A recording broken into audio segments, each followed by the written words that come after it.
Gandang araw mga boss. Welcome po sa ating vlog, Ricana Mix Vlog.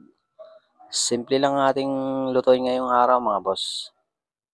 Ginataang labong.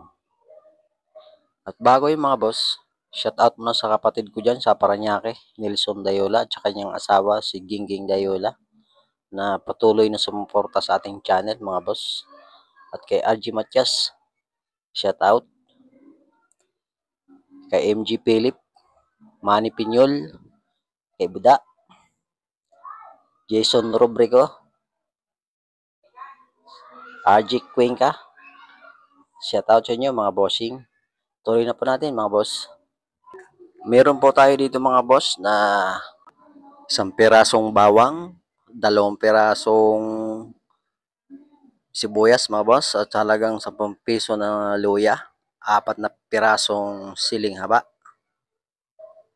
tsaka hipon mga boss kalahati.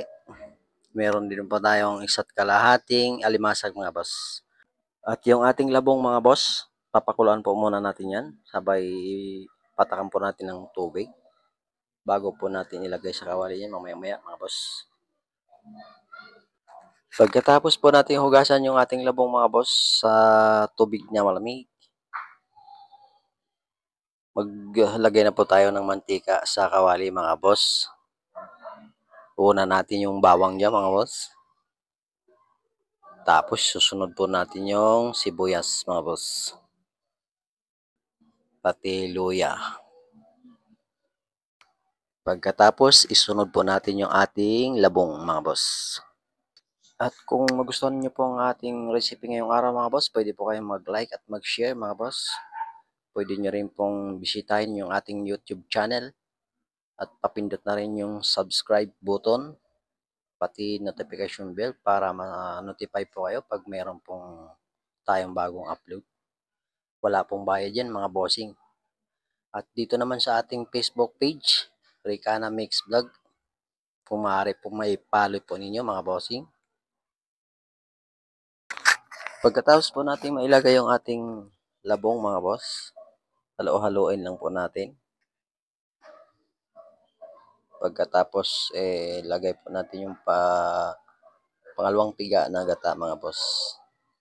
Pakuloyin natin ng konting sandali yan mga boss. Ang ginamit po natin ditong pangpalasa mga boss ay isang magic sarap lang mga boss, at saka kalahating kutsarang asin. Kaya na ho magtansya maglagay niya mga boss sa asin, baka umalat po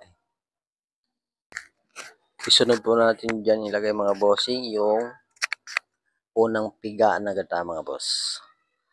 Pakuloyin po natin yung mga boss. Sabay ilagay po natin yung ating alimasag. Alimasag natin dito mga boss, 1 kilot kalahati mga boss. Pang padagdag lasa yung mga bossing. Dinagdagan pa po natin ng kalahating hipon mga boss.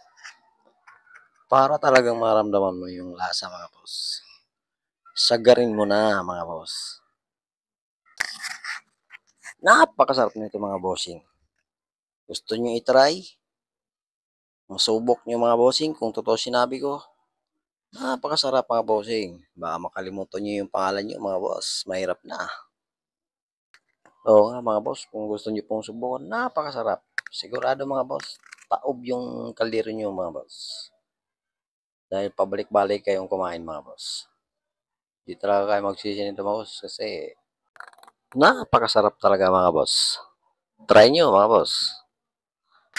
Pag napakulo na po natin yung ating unang gata mga boss, isusunod po natin yung hipon natin mga boss. Pagkatapos po natin mailagay yung ating hipon dyan mga boss, isusunod po natin ilagay dyan yung ating saluyot mga boss. Yun po ang ating panghuli. Pagkatapos po natin mailagay yung saluyot natin dyan mga boss, ay tatakpan natin yan. Para masigurado po natin na luto po talaga yung ating alimasag mga boss. Tapos aantayin na lang natin yung maluto mga boss. Yan, di ba mga bossing? Kita nyo ang itsura.